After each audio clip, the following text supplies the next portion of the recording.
Hallelujah. കടന്നു വന്ന എല്ലാവർക്കുമായിട്ട് വളരെ സന്തോഷം. ദൈവനാമത്തിൽ എല്ലാവരെയും സ്വാഗതം ചെയ്യുന്നു. നമുക്ക് ഈ സ്നാനത്തിൻ്റെ ബൈബിൾ ക്ലാസ്സായിട്ട് കടന്നു വരുവാൻ ദൈവം നമ്മളെ സഹായിച്ചല്ലോ. സ്നാനപ്പെട്ടവരും സ്നാനപ്പെടാനുള്ളവരും എല്ലാവരും ഈ ബൈബിൾ ക്ലാസ്സിന് കടന്നു വന്നതിനായിട്ട് ഞാൻ ദൈവത്തെ സ്തുതിക്കുന്നു. ഞാൻ കഴിഞ്ഞ ക്ലാസ്സിൽ ഞായറാഴ്ച ഞാൻ പറഞ്ഞതുപോലെ സ്നാനപ്പെട്ടവർ ഇനി എന്താ വെച്ചാൽ ഞങ്ങൾ ഈ വചനം കേൾക്കേണ്ട ആവശ്യമുണ്ടോ എന്ന് ചിലപ്പോൾ ചിന്തിച്ചേക്കാം. ഞാൻ പറഞ്ഞ പോലെ പലപ്പോഴും വിവാഹത്തിന് ഇരിക്കുന്നവർക്ക് വിവാഹ സ്റ്റേജിൽ നടക്കുന്ന മെസ്സേജ് ഒന്നും ശരിക്കും ശ്രദ്ധിക്കണമെന്നില്ല. പിന്നെ അത് കഴിയുമ്പോഴായിരിക്കും അവർ വചനത്തിൽ നിന്നൊക്കെ പഠിക്കുന്നു. പറഞ്ഞ പോലെ സ്നാനപ്പെട്ടവർ സ്നാനപ്പെടുന്ന സമയത്ത് വിശദമായിട്ടൊന്നും ഈ വിഷയങ്ങൾ മനസ്സിലാക്കണമെന്നില്ല. എങ്കിലും പിന്നീട് നമ്മൾ വചനം കേൾക്കുമ്പോഴാണ് നമ്മൾ ഈ വിഷയങ്ങളൊക്കെ പഠിക്കുന്നത്. അതുകൊണ്ട് കടന്നു വന്ന എല്ലാവരെയും ഓർത്ത് ഞാൻ ദൈവത്തെ സ്തുതിക്കുന്നു. പ്രത്യേക സ്നാനത്തിനു വേണ്ടി തങ്ങളെ തന്നെ സമർപ്പിച്ച വീണ സിസ്റ്ററിനെയും അതുപോലെ തന്നെ ഗ്രീഷ്മ സിസ്റ്ററിനെയും ഓർത്ത് ഞാൻ ദൈവത്തെ സ്തുതിക്കുന്നു. പ്രിയ കുഞ്ഞുങ്ങളെ, ദൈവം അനുഗ്രഹിക്കട്ടെ. ഇന്ന് രാത്രികാലവും നമ്മൾ വചനത്തിൽ നിന്ന് പഠിക്കുമ്പോൾ അത് ദൈവഹിതപ്രകാരം നമുക്ക് അനുഗ്രഹമാകുവാൻ നമുക്ക് ദൈവത്തിൻ്റെ കരങ്ങളിൽ നമുക്ക് ഏൽപ്പിച്ചു കൊടുക്കാം. ഹല്ലേലൂയ. നമ്മൾ വചനത്തിൽ വായിക്കുന്നത് പോലെ ഇന്ന് രാത്രികാലം ഞാൻ ചില കാര്യങ്ങൾ വചനത്തിൽ നിന്ന് സ്നാനത്തെപ്പറ്റി പറഞ്ഞ് അതിൻ്റെ ചില ആത്മീയ അർത്ഥങ്ങളും പറഞ്ഞ് ക്ലാസ് അവസാനിപ്പിക്കാനാണ് ആഗ്രഹിക്കുന്നത്. ഞാൻ ചിന്തിക്കുന്നു നമ്മുടെ തുടർച്ചയായിട്ടുള്ള മീറ്റിങ്ങുകളിലൊക്കെ ഞാൻ ഈ വിഷയങ്ങൾ ചുരുക്കം പറയാറുണ്ട്.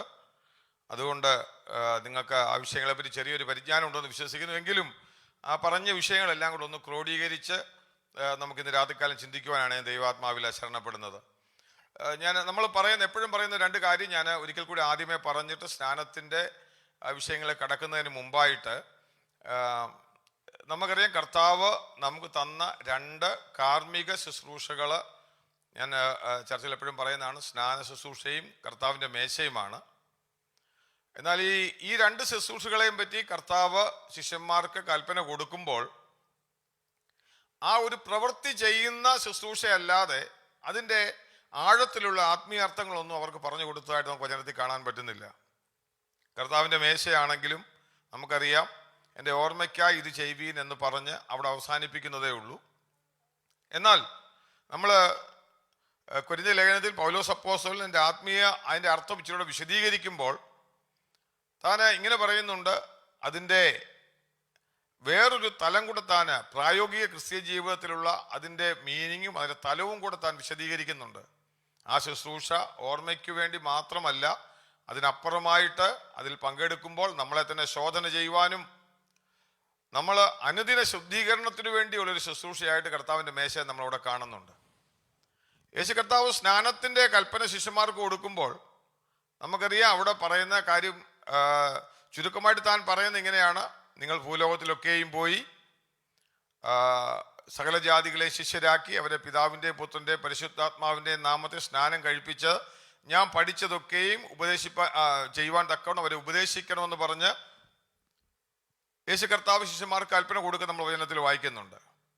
എന്നാൽ നമ്മൾ ലേഖനങ്ങളിലേക്ക് വരുമ്പോഴാണ് പൗലോസ് അപ്പോസ്തലൻ ഈ പറഞ്ഞ സ്നാന ശുശ്രൂഷയുടെ ആത്മീക മർമ്മവും അതിൻ്റെ പ്രായോഗിക ആപ്ലിക്കേഷനും വിശദീകരിക്കുന്നത് നമ്മൾ ലേഖനങ്ങളിലേക്ക് വരുമ്പോഴാണ്. നമുക്കറിയാം റോമാലേഖനമൊക്കെ വായിക്കുമ്പോൾ ആ ശുശ്രൂഷയുടെ നിഴലായിട്ട് താൻ പറയുന്ന കാര്യങ്ങളിൽ ഇപ്പം മോൻസിച്ചാൻ പ്രാർത്ഥനയ്ക്കകത്ത് പറഞ്ഞതുപോലെ നമ്മൾ ജീവന്റെ പുതുക്കത്തിൽ നടക്കേണ്ടുന്നതിൻ്റെ ആ സീരിയസ്നെസ് ഒക്കെ പൗലോസ് അപ്പോസ്തലൻ അവിടെയാണ് വിശദീകരിക്കുന്നത്. എന്നാൽ നമുക്കറിയാം അല്ലാത്തൊരു ഭാഗത്ത് താൻ ഈ വിഷയത്തെപ്പറ്റി ഒന്നും സംസാരിക്കുന്നില്ല. യേശു കർത്താവ് താൻ ജസ്റ്റ് ആ വിഷയത്തെപ്പറ്റി പറഞ്ഞു മാത്രമേ പോകുന്നുള്ളൂ നമുക്ക് കാണാൻ സാധിക്കും. അവിടെ ഇന്ന് രാത്രിക്കാലം നമ്മൾ ഈ സ്നാന ശുശ്രൂഷ എന്താണെന്നുള്ളതിൻ്റെ ഒരു വിഷയം ഞാൻ ആദ്യം അതിനകത്തൊരു കാര്യം പറയാം. സ്നാനം എന്നുള്ള വാക്ക് നമ്മളെപ്പോഴും പറയുന്നത് പോലെ നമ്മൾ സ്നാനമെന്ന് കാണുന്നതെല്ലാം ജലസ്നാനത്തെ പറ്റിയാണെന്നുള്ളൊരു ചിന്ത പലപ്പോഴും നമ്മുടെ ഇടയിലുണ്ട്. എന്നാൽ സ്നാനമെന്ന് പറഞ്ഞു കഴിഞ്ഞാൽ ജലസ്നാനമല്ല, അതിൻ്റെ കോണ്ടെക്സ്റ്റിൽ വെച്ചിട്ട് വേണം നമ്മൾ ആ സ്നാനം എന്താണെന്ന് മനസ്സിലാക്കാൻ. അല്ലെങ്കിൽ പലപ്പോഴും നമ്മുടെ വ്യാഖ്യാന രീതികൾ തെറ്റിപ്പോകാനുള്ള സാധ്യതയുണ്ട്. അതുകൊണ്ട് സ്നാനമെന്ന് പറഞ്ഞു കഴിഞ്ഞാൽ മുങ്ങുക, അല്ലെങ്കിൽ ഏതെങ്കിലും ഒരു മീഡിയത്തിനകത്ത് നമ്മൾ മുക്കുന്ന അല്ലെങ്കിൽ ഒരു അനുഭവത്തെയാണ്. അതിൻ്റെ ഗ്രീക്കും ഒക്കെ ബാപ്റ്റിസ്മോ അതൊന്നും നമ്മൾ വിശദീകരിക്കേണ്ട ആവശ്യമില്ല, നമുക്ക് അറിഞ്ഞില്ലെങ്കിലും കുഴപ്പമൊന്നുമില്ല. എന്നാൽ ആ ഒരു കാര്യം ത്തിന്റെ അർത്ഥമെന്ന് പറയുമ്പോൾ വചനത്തിൽ പല ഭാഗങ്ങളിൽ വായിക്കുമ്പോൾ സ്നാനമെന്ന് കാണുമ്പോൾ നമ്മൾ തെറ്റിദ്ധരിക്കപ്പെടാറുണ്ട്. അതുകൊണ്ട് ഞാൻ പറഞ്ഞത് പ്രധാനമായും ഒരു വിശ്വാസി അറിഞ്ഞിരിക്കേണ്ട 3 നിലയിലുള്ള സ്നാനത്തെ പറ്റി ഞാനൊന്ന് വചനത്തിൽ നിന്ന് ജസ്റ്റ് ഒന്ന് സൂചിപ്പിച്ചിട്ട് നമ്മുടെ ജലസ്നാനം എന്നുള്ള വിഷയത്തിലേക്ക് കടന്നു വരാം. അതിലെ 2 വിഷയങ്ങൾ നമുക്ക് വളരെ ഇമ്പോർട്ടൻ്റ് ആണ്. നമ്മൾ ഇന്ന് സ്നാനത്തോട് ചിന്തിക്കുമ്പോൾ മൂന്നാമത്തേത് നമ്മൾ ജസ്റ്റ് മനസ്സിലാക്കുക. പിന്നീട് നമ്മുടെ ജീവിതത്തിൽ ആവശ്യമുള്ള, ക്രിസ്തീയ ജീവിതത്തിൽ ആവശ്യമുള്ള കാര്യമാണെങ്കിലും നമ്മൾ അതിനെ മനസ്സിലാക്കാൻ നമുക്ക് സാധിക്കും. ഒന്നാമത് വചനം പറയുന്ന വിഷയമെന്ന് പറയുന്നത് ഈ സ്നാനം എന്നുള്ള വിഷയത്തിൽ ഒന്ന്, നമ്മൾ വീണ്ടും ജനിക്കുമ്പോൾ നമ്മുടെ ജീവിതത്തിൽ, ഒരു വിശ്വാസിയുടെ ജീവിതത്തിൽ നടക്കുന്ന ഒരു സ്നാനമുണ്ട്. എന്നത് ചില സമയങ്ങളിൽ ഞാൻ പറഞ്ഞിട്ടുള്ളതാണ്. നമുക്ക് അത് ഒരു വാക്യം എടുത്തിട്ട് ആ വേദഭാഗം ഒന്ന് ഞാൻ പറഞ്ഞിട്ട് പോകാം, നമുക്കിത് മനസ്സിലാക്കുന്നതിലാണ്. നമുക്ക് തീത്തോസിന്റെ ലേഖനം ഒന്ന് എടുക്കാം. തീത്തോസിന്റെ ലേഖനം, ദ ബുക്ക് ഓഫ് ടൈറ്റസ്, അതിൻ്റെ തീത്തോസിന്റെ ലേഖനം അതിൻ്റെ 3-ാം അധ്യായത്തിൽ കടന്നു വരുമ്പോൾ അവിടെ ഒരു വേദഭാഗം നമ്മളിങ്ങനെ വായിക്കുന്നുണ്ട്. അതിൻ്റെ 6-ാമത്തെ വാക്യം, തീത്തോസിന്റെ ലേഖനം 3-ാം അധ്യായത്തിന്റെ 6-ാമത്തെ വാക്യം ആർക്കെങ്കിലും ഒന്ന് വായിക്കാം. നാം അവന്റെ കൃപയാൽ നീതീകരിക്കപ്പെട്ടിട്ട് പ്രത്യാശ പ്രകാരം നിത്യജീവന്റെ അവകാശികളായി തീരേണ്ടതിന് പുനർജനന സ്നാനം കൊണ്ടും നമ്മുടെ രക്ഷിതാവായ യേശുക്രിസ്തു മൂലം നമ്മുടെ മേൽ ധാരാളമായി പകർന്ന പരിശുദ്ധാത്മാവിന്റെ നവീകരണം കൊണ്ടും തന്നെ. മതി. ഞാൻ ഈ വാക്യത്തിൽ നിന്ന് ഒരു കാര്യം മാത്രം അവിടെ പറയാൻ വേണ്ടിയാണ്. എൻ്റെ ബൈബിളിൽ ആ ട്രാൻസ്ലേഷൻ ഇങ്ങനെ എഴുതിയിരിക്കുന്നത്, നാം അവൻ്റെ കൃപയാൽ നീതീകരിക്കപ്പെട്ടിട്ട് പ്രത്യാശ പ്രകാരം നിത്യജീവന്റെ അവകാശികളായി തീരേണ്ടതിന് വീണ്ടും ജനന സ്നാനം കൊണ്ടുവന്നാണ്. നമ്മുടെ മലയാളത്തിൽ വേറെ ട്രാൻസ്ലേഷനിൽ പുനർജനന സ്നാനം എന്നാണ്. നിങ്ങൾക്ക് പഠിക്കുന്നവർക്ക് വേണ്ടി മനസ്സിലാക്കാൻ വേണ്ടി ആ വാക്യം ഞാൻ എടുത്തു പറഞ്ഞത്. പുനർജനന സ്നാനം അല്ലെങ്കിൽ വീണ്ടും ജനന സ്നാനം. ദൈവത്തിൻ്റെ വചനം വീണ്ടും ജനിക്കുന്നതിനെ അല്ലെങ്കിൽ ഒരുവൻ രക്ഷിക്കപ്പെടുന്നതിനെ ദൈവത്തിൻ്റെ വചനം ജനനമെന്നുള്ള ഒരു വാക്കുകൊണ്ടാണ് വിശദീകരിക്കുന്നത്. ഞാൻ ആ വിഷയത്തിലേക്ക് വീണ്ടും കടന്നു വരാം. നേരം ഞാൻ ഈ 3 സ്നാനം ഒന്ന് ആദ്യം പറഞ്ഞിട്ട് വിഷയത്തിലേക്ക് കടന്നു വരാം. അതായത്, ഒരു വ്യക്തി യേശുവിൽ വിശ്വസിക്കുമ്പോൾ, അവൻ കർത്താവിനെ സ്വന്തം രക്ഷിതാവായി സ്വീകരിക്കുമ്പോൾ അവൻ്റെ ജീവിതത്തിൽ ഒരു സ്നാനം നടക്കുന്നുണ്ടെന്ന് പൗലോസ് പറയുകയാണ്. അതിന് പറയുന്ന പേരും വീണ്ടും ജനനം. നമ്മൾ നിക്കോദിമോസിനോട് പറയുമ്പോൾ, നമ്മൾ യോഹന്നാന്റെ സുവിശേഷം 3-ാം അധ്യായത്തിൽ വായിക്കുമ്പോൾ അവിടെ ഈ വാക്ക് വീണ്ടും ജനിക്കുക എന്നുള്ള വാക്ക് നമ്മൾ അവിടെ കാണും. നിക്കോദിമോസിനോട് പറയുന്ന ഒരു ഭാഗമുണ്ട്. വീണ്ടും ജനിക്കാതെ ഒരുവൻ ദൈവരാജ്യം അവകാശമാക്കുകയില്ല, അല്ലെങ്കിൽ നിത്യജീവനെ അവകാശമാക്കുകയില്ല എന്ന് നിക്കോദിമോസിനോട് പറയാൻ നമ്മൾ വായിക്കുന്നുണ്ട്. എന്നാൽ അപ്പോസ്തലനായ പൗലോസ് ഇവിടെ പറയുമ്പോൾ ആ ഒരുവൻ രക്ഷിക്കപ്പെടുന്നതിനെ താൻ വിവക്ഷിക്കുന്നത് ഒരു സ്നാനമായിട്ടാണ്. അതിന് വീണ്ടും ജനന സ്നാനമെന്നാണ് നമ്മളിവിടെ വായിച്ചത്. നിങ്ങൾക്ക് ഞാൻ ആ ഭാഗം പിന്നീട് വിശദീകരിക്കുക. ഞാൻ അത് പറഞ്ഞ് അവിടെ വിടുകയാണ്. ഒന്നാമത്. രണ്ടാമത്, ഞാൻ ആ ഒരു വാക്ക് മാത്രം പറയുന്നതിന് വേണ്ടിയാണ് സ്നാനം, 3 സ്നാനം എന്നുള്ള വിഷയം ഒന്ന് എക്സ്പ്ലെയിൻ ചെയ്യാൻ വേണ്ടി മാത്രം ഞാൻ ഈ വാക്യം എടുത്തതാണ്. പിന്നീട് നമുക്ക് വിശദീകരിക്കുമ്പോൾ ആ വിഷയത്തിലേക്ക് കടന്നു വരാം. ഈ ഒന്ന്, ഒരുവൻ രക്ഷിക്കപ്പെടുമ്പോൾ അവൻ്റെ ജീവിതത്തിൽ ഒരു സ്നാനം നടക്കുന്നു. അതിന് പറയുന്ന പേര് വീണ്ടും ജനന സ്നാനമെന്ന് പൗലോസ് പറയുന്നു. ആ സ്നാനത്തിൽ എന്താ സംഭവിക്കുന്നു ചോദിച്ചു കഴിഞ്ഞാൽ, പാപിയായ മനുഷ്യൻ യേശുവിൽ വിശ്വസിക്കുമ്പോൾ പരിശുദ്ധ ആത്മാവ് ഈ വ്യക്തിയെ സഭയാകുന്ന ശരീരത്തോട് ചേർക്കുന്ന ശുശ്രൂഷയാണ്. അതിന് സ്നാനമെന്ന് വചനം വിവക്ഷിക്കുകയാണ്. നമുക്ക് ഞാനിപ്പം ആ ചിന്ത ഒന്നാണ് പെട്ടെന്ന് പറഞ്ഞേക്കാം. 1 കൊരിന്ത്യർ നമുക്ക് എടുത്ത് അതോട് ചേർന്നൊന്ന് പഠിക്കുന്നവർക്ക്, നിങ്ങൾക്ക് ഞാനൊരു കാര്യം ഈ പറയുന്ന വിഷയങ്ങൾ സംശയമുണ്ടെങ്കിൽ നിങ്ങൾക്ക് പിന്നീട് എന്നോട് ചോദിക്കാം. ഞാനത് പിന്നീട് എക്സ്പ്ലെയിൻ ചെയ്യായിരിക്കും. 1 കൊരിന്ത്യർ 12-ാം അധ്യായം, 1 Corinthians 12, അതിൻ്റെ 13-ാം വാക്യത്തിൽ വായിക്കുമ്പോൾ, 1 കൊരിന്ത്യർ 12-ന്റെ 13 വായിച്ചോ.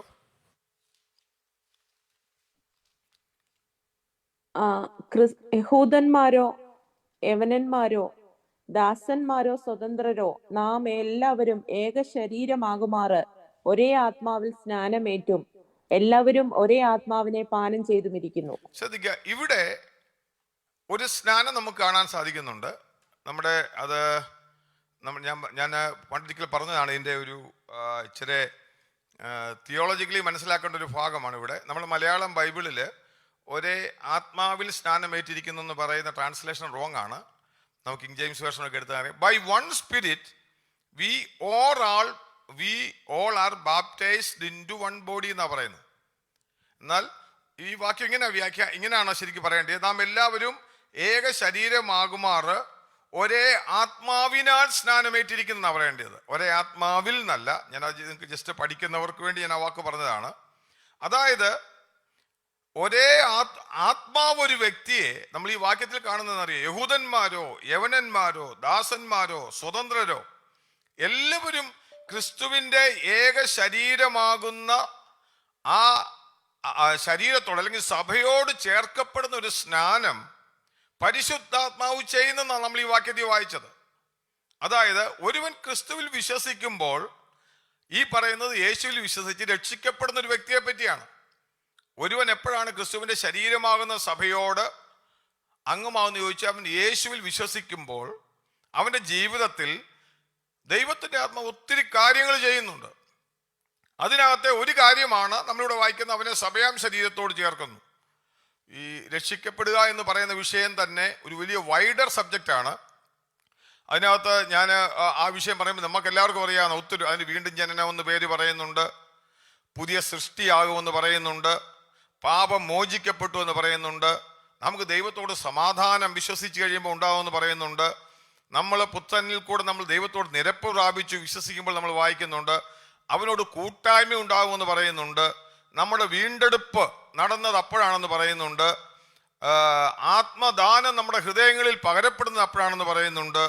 അതുപോലെ തന്നെ ആത്മാവിൻ്റെ മുദ്ര, അച്ചാരം, പുത്രത്വം, ഇതൊക്കെ വചനം പറയുന്നത് ഈ രക്ഷിക്കപ്പെടുന്ന സമയത്ത് ഒരു വിശ്വാസിയുടെ ജീവിതത്തിൽ ലഭിക്കപ്പെടുന്ന ചില കാര്യങ്ങളാണ്. ഈ അച്ഛൻ ഇത്രയും പറഞ്ഞപ്പോൾ ഇത് വലിയ പ്രശ്നമായി പോയല്ലോ എന്ന് ചിലപ്പോൾ ചിന്തിക്കേണ്ട ആവശ്യമൊന്നുമില്ല. ഞാനത് സിമ്പിളായിട്ട് പറഞ്ഞ് രക്ഷിക്കപ്പെടുമ്പോൾ നടക്കുന്ന ഒരു പ്രക്രിയയെപ്പറ്റി ഞാൻ പറഞ്ഞപ്പോൾ അതിനകത്ത് പറഞ്ഞ കാര്യങ്ങളാണ് ഇത്രയും. അതിൽ ഇതെല്ലാം കൂടെ ഞാൻ ഇനി അറിഞ്ഞിട്ട് വേണോ സ്നാനപ്പെടണോ അല്ലെങ്കിൽ എന്തോ മുമ്പോട്ട് പോകേണ്ടതെന്ന് ചോദിക്കും. ഞാൻ എപ്പോഴും പറയുന്ന കാര്യമാണ്, വളരെ സിമ്പിളാണ്. ദൈവത്തിൻ്റെ വചനം നമ്മളോട് പറയുന്നത് നമ്മൾ മനസ്സിലാക്കുക. എനിക്ക് ഇവിടുന്ന് ഇപ്പം ഞാൻ പറയുന്നത് ദുബൈക്ക് പോകണമെന്നുണ്ടെങ്കിൽ വളരെ സിമ്പിളാണ്. ഒരു വണ്ടിയുടെ കീ ഉണ്ടെങ്കിൽ സ്റ്റാർട്ട് ചെയ്യുന്നു, വണ്ടി ഓടിക്കുന്നു, ഞാൻ ദുബൈക്ക് പോകുന്നു. എനിക്ക് അത്രയും മാത്രം അറിഞ്ഞാൽ മതി എനിക്ക് ദുബൈക്ക് പോകണമെങ്കിൽ. എന്നാൽ ഈ വണ്ടിയുടെ ഓപ്പറേഷൻ അറിയാമെങ്കിൽ അതിനകത്ത് സിലിണ്ടർ ഉണ്ടെന്നും എത്ര സിലിണ്ടറിൻ്റെ വണ്ടിയാണെന്നും അതിനകത്ത് കണ്ടീഷൻസ് എങ്ങനെ ഉണ്ടെന്നും അതിനകത്ത് വെള്ളം ഉണ്ടെന്നും അതിനകത്ത് ഓയിലുകളൊക്കെ ഒഴിച്ചാണ് ഇത് പോകുന്നതെന്നും ഇത് വിശദമായിട്ടൊക്കെ അറിഞ്ഞു കഴിയുമ്പോൾ അവൻ വണ്ടി ഓടിക്കുമ്പോൾ അവൻ എന്തെങ്കിലും തകരാറ് വന്നു കഴിഞ്ഞാൽ അവൻ ഈസിയാണ് മനസ്സിലാക്കാൻ. ഞാൻ പറഞ്ഞത് നിങ്ങൾക്ക് മനസ്സിലാവുന്ന ഞാൻ വിശ്വസിക്കുകയാണ്.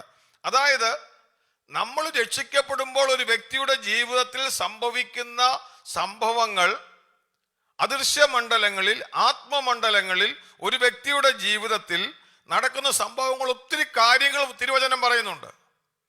എന്നാൽ നമ്മളോട് സിമ്പിൾ ദൈവത്തിന്റെ വചനം പറയുന്നത് അറിയാം, വിശ്വസിച്ച് കഴിയുമ്പോൾ ഒരുവൻ ദൈവത്തിന്റെ മകനായി തീരുമെന്നുള്ള സിമ്പിൾ അർത്ഥമാണ് നമ്മൾ വചനത്തിൽ നിന്ന് കാണുന്നത്. നമ്മൾ അപ്പോസ്തല പ്രവൃത്തികളിലൊക്കെ വായിക്കുമ്പോൾ അവിടെയൊക്കെ വളരെ സിമ്പിളാണ് ഈ വിഷയം പഠിപ്പിക്കുന്നത്. ഞാൻ പറഞ്ഞ തിയോളജിക്കൽ. എന്നാൽ പൗലോസ് ലേഖനങ്ങളിൽ വരുമ്പോഴാണ് ഇതിന് ഒരു വിശാലമായ അർത്ഥം കൊടുക്കുന്നത്.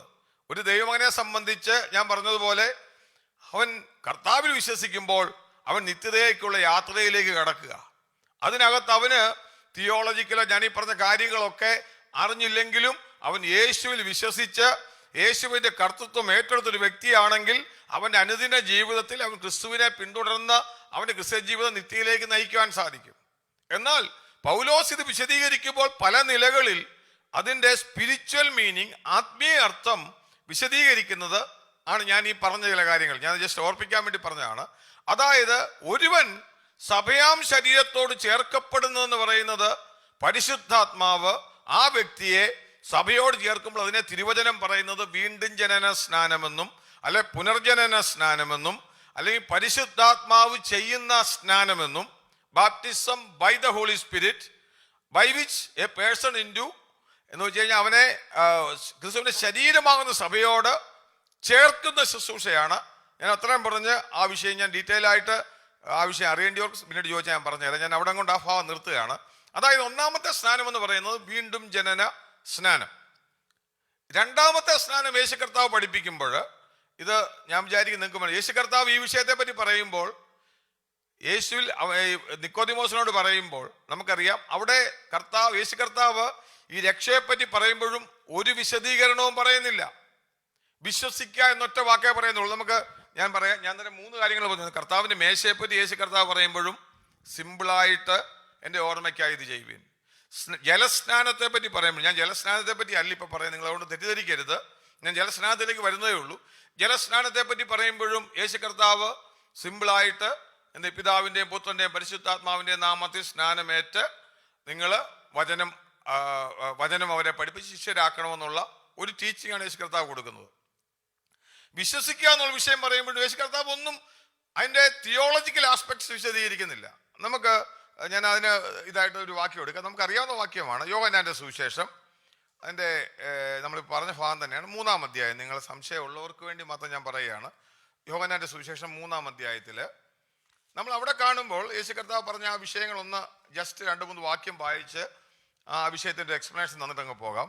യേശു കർത്താവ് നിക്കോദിമോസിനോട് പറയുന്ന കാര്യമാണ്.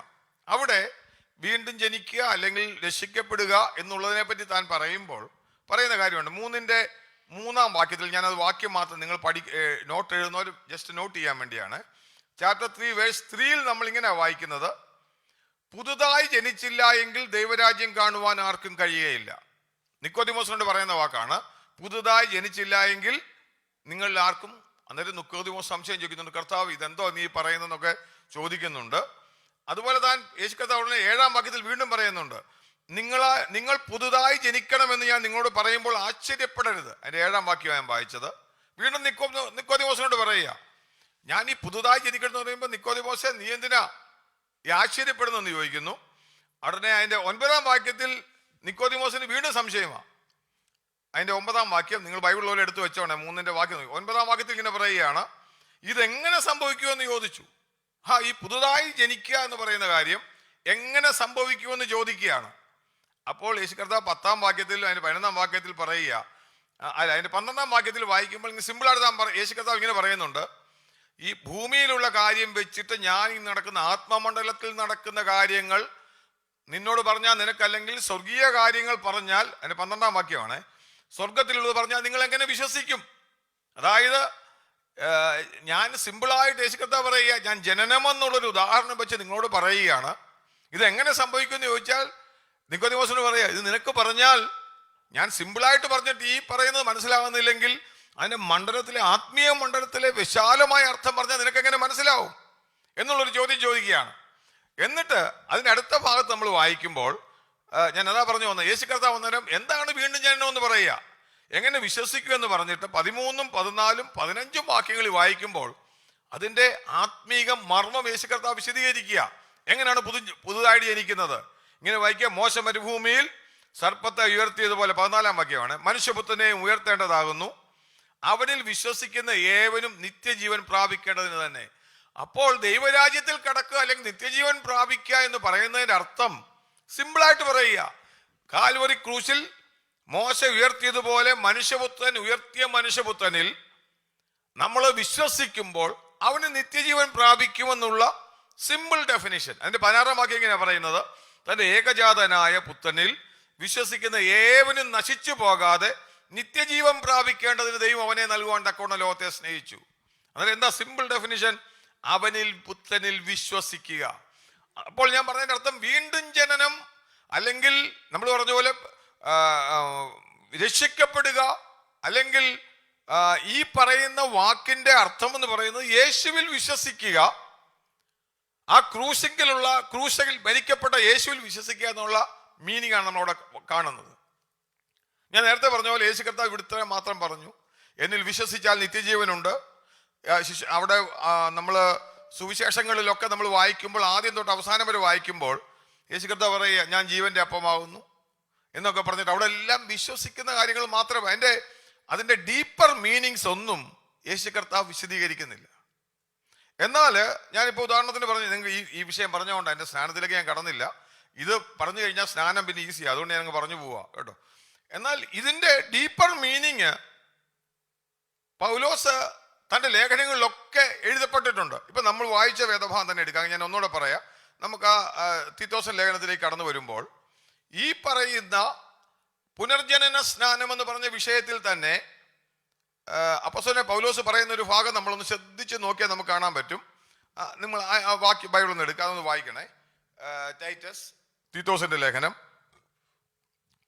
3-ാം അധ്യായത്തിന്റെ 3 മുതലുള്ള വാക്യങ്ങൾ നിർത്തി വായിച്ചോ. മുമ്പേ നാമും ബുദ്ധികെട്ടവരും അനുസരണമില്ലാത്തവരും വഴിതെറ്റി നടക്കുന്നവരും നാനാ മോഹങ്ങൾക്കും ഭോഗങ്ങൾക്കും അധീനരും ഈർഷ്യയിലും അസൂയയിലും കാലം കഴിക്കുന്നവരും ദ്വേഷിതരും അന്യോന്യം പകയ്ക്കുന്നവരും ആയിരുന്നുവല്ലോ. ഇവിടെ പൗലോസ് നമ്മൾ അതിന്റെ മുമ്പേ വായിച്ച വാക്യമാണ്. അതിന് താഴോട്ട് വീണ്ടും ജനനം എന്നുള്ള വിഷയം വരുന്നുണ്ട്. അതിന് മുമ്പായിട്ട് പൗലോസ് പറയുകയാണ്, മുമ്പേ നമ്മൾ എങ്ങനെയുള്ളവരായിരുന്നു? മുമ്പേ നമ്മൾ ബുദ്ധികെട്ടവരും അനുസരണമില്ലാത്തവരും നമ്മുടെ പഴയ കാലത്തെ പറ്റി പറയുകയാണ്. നാനാ മോഹങ്ങൾക്കും ഈർഷ്യയിലും നടന്നവരായിരുന്നു. എന്നാൽ എന്റെ 4-ാം വാക്യം വായിക്കുമ്പോൾ വായിച്ചോ. എന്നാൽ നമ്മുടെ രക്ഷിതാവായ ദൈവത്തിന്റെ ദയയും മനുഷ്യപ്രീതിയും ഉദിച്ചപ്പോൾ അവൻ നമ്മെ നാം ചെയ്ത നീതിപ്രവൃത്തികളാലല്ല തന്റെ കരുണപ്രകാരം അത്രേ രക്ഷിച്ചത്. ഒരു കാര്യം പറയുകയാണ്, ഇങ്ങനെ നടന്ന നമ്മളെ നാനാ മോഹങ്ങൾക്കും ഈർഷ്യയ്ക്കും അതുപോലെ തന്നെ ദ്വേഷിതരും വെറുക്കുന്നവരുമായിരുന്ന നമ്മളെ എന്ത് ചെയ്തു? രക്ഷിച്ചു. എങ്ങനെ രക്ഷിച്ചു? നമ്മുടെ രക്ഷിതാവായ ദൈവം തൻ്റെ ദയയും മനുഷ്യപ്രീതിയും എന്ന് പറയുമ്പോൾ തൻ്റെ കൃപയാൽ, നമുക്ക് സിമ്പിളാണ്, കൃപയാൽ നമ്മളെ എന്ത് ചെയ്തു? അവന്റെ കരുണപ്രകാരം നമ്മളെ രക്ഷിച്ചു എന്ന് പറഞ്ഞു കഴിഞ്ഞാൽ അന്ധകാരത്തിൽ കിടന്ന നമ്മളെ യേശു കർത്താവ് രക്ഷിച്ചു എന്ന് പറയുകയാണ്. എന്നിട്ട് പിന്നെ താഴോട്ട് വായിച്ചോ. നാം അവന്റെ കൃപയാൽ നീതീകരിക്കപ്പെട്ടിട്ട് നാം അവന്റെ കൃപയാൽ നീതീകരിക്കപ്പെട്ടിട്ട് പ്രത്യാശ പ്രകാരം നിത്യജീവന്റെ അവകാശികളായി തീരേണ്ടതിന് പുനർജനന സ്നാനം കൊണ്ടും. അപ്പോൾ ഈ പറയുന്ന കാര്യം നമ്മൾ എങ്ങനെയാണ്, ഞാൻ നിങ്ങളോട് പറയുമ്പോൾ ശ്രദ്ധിക്കണം, എങ്ങനെയാണ് ഈ കടന്ന വ്യക്തിയുടെ ജീവിതത്തിൽ രക്ഷിക്കപ്പെടുന്ന അവസ്ഥയിലേക്ക് കടന്നു വന്നതെന്ന് പറയുകയാണ്. അത് ദൈവത്തിന്റെ കൃപയാൽ എന്ത് ചെയ്യും? അവന്റെ നമ്മളോടുള്ള സ്നേഹം ഉദിച്ചപ്പോൾ, മനുഷ്യപ്രീതി ഉദിച്ചപ്പോൾ അവൻ നമ്മളെ രക്ഷിച്ചു. അവന്റെ കൃപയാൽ നമ്മൾ എന്ത് ചെയ്തു? നമ്മള് നിത്യജീവൻ അവകാശികളായി തീരേണ്ടതിന് നമ്മളെ എന്ത് ചെയ്തു? വീണ്ടും ജനന സ്നാനം കൊണ്ടും അല്ലെങ്കിൽ പുനർജനന സ്നാനം കൊണ്ട് നമ്മെ എന്ത് ചെയ്തു? അവന്റെ പരിശുദ്ധാത്മാവിന്റെ നവീകരണം കൊണ്ടും നമ്മളെ എന്ത് ചെയ്തു? വീണ്ടെടുത്തു. ഞാൻ പറയുന്നത് നിങ്ങൾക്ക് മനസ്സിലായി? ഞാൻ ഒന്നുകൂടെ പറഞ്ഞുതരാം. രക്ഷിക്കപ്പെടുമ്പോൾ അല്ലെ വീണ്ടും ജനനം നടക്കുമ്പോൾ ഒരു വ്യക്തിയുടെ ജീവിതത്തിൽ പെട്ടെന്ന് നടക്കുന്ന മാറ്റങ്ങളായി പറയുന്നത്. അവനെന്ത് ചെയ്യും? അവന്റെ ചിന്താഗതിക്ക് മാറ്റം വരും.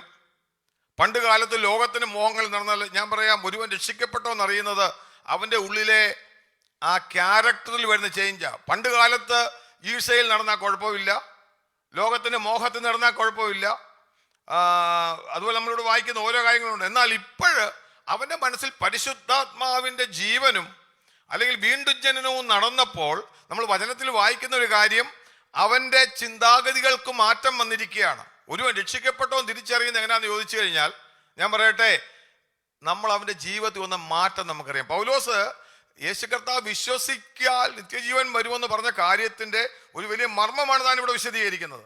എനിക്കിത് ഒത്തിരി വിശദീകരിക്കാനുണ്ടെങ്കിലും സമയമില്ലാത്തത് കൊണ്ടാണ് അതിന്റെ നിങ്ങൾ താഴോട്ട് വായിച്ച അതിന്റെ 8-ാം വാക്യത്തിൽ വരുമ്പോൾ അതേ ഭാഗത്ത് തന്നെ ഇങ്ങനെ നവീകരണം കൊണ്ട് വന്ന നമ്മളെ പറ്റി പാസ്റ്റിൽ നമ്മൾ എങ്ങനെ ആയിരുന്നു, ഇപ്പോൾ നമ്മളെ ക്രിസ്തുവിൽ കൂടെ എങ്ങനെ ആക്കി.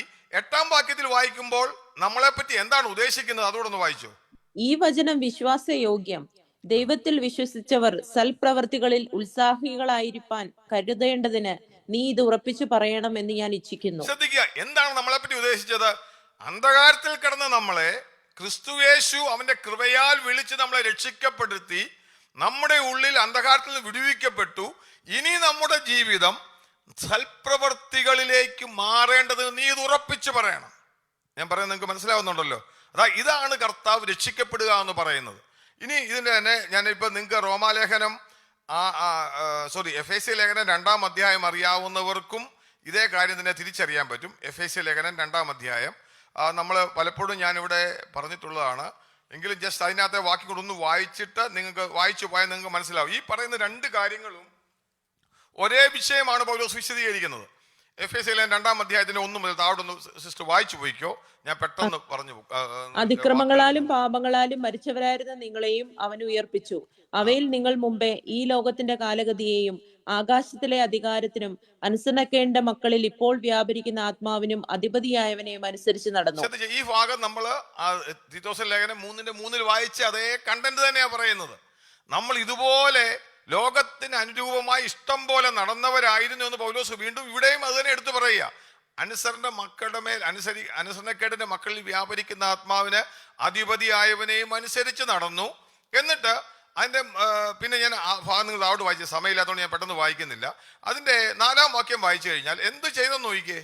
കരുണാസമ്പന്നനായ ദൈവമോ നമ്മെ സ്നേഹിച്ച മഹാസ്നേഹ നിമിത്തം നമ്മൾ അവിടെ കണ്ട അതേ കണ്ടന്റ് നിങ്ങൾക്ക് അത് വായിക്കും മനസ്സിലാകും. കരുണാസമ്പന്നനായ ദൈവമോ നമ്മെ സ്നേഹിച്ച മഹാസ്നേഹ നിമിത്തം, ഇങ്ങനെ ലോകത്തിന്റെ മോഹങ്ങൾക്കനുസരിച്ച് നടന്ന നമ്മളെ കണ്ടപ്പോൾ ദൈവത്തിന്റെ കരുണ തോന്നി.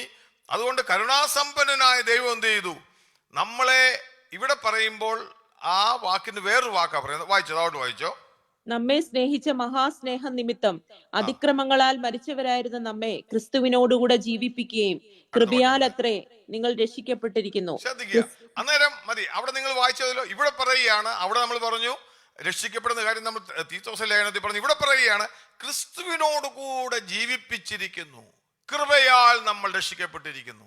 ഇതിനകത്ത് വലിയ ആത്മീയ മർമ്മങ്ങളുണ്ട്. ഈ മരിച്ചു കിടക്കുന്ന ഏതനിൽ മരിക്കപ്പെട്ട മനുഷ്യൻ ക്രിസ്തുവിനോടുകൂടെ ജീവിക്കുന്ന ഒരു കാര്യമായി പറയുന്നത്. ഞാൻ തിയോളജിക്കലി ഒത്തിരി പറഞ്ഞു പോകാൻ വേണ്ടിയല്ല പറഞ്ഞത്. അപ്പോൾ ക്രിസ്തുവിനോടുകൂടെ ജീവിക്കുന്ന ഒരു കാര്യമാണ് യഥാർത്ഥത്തിൽ വീണ്ടും ജനിക്കുക എന്ന് പറയുന്നത്.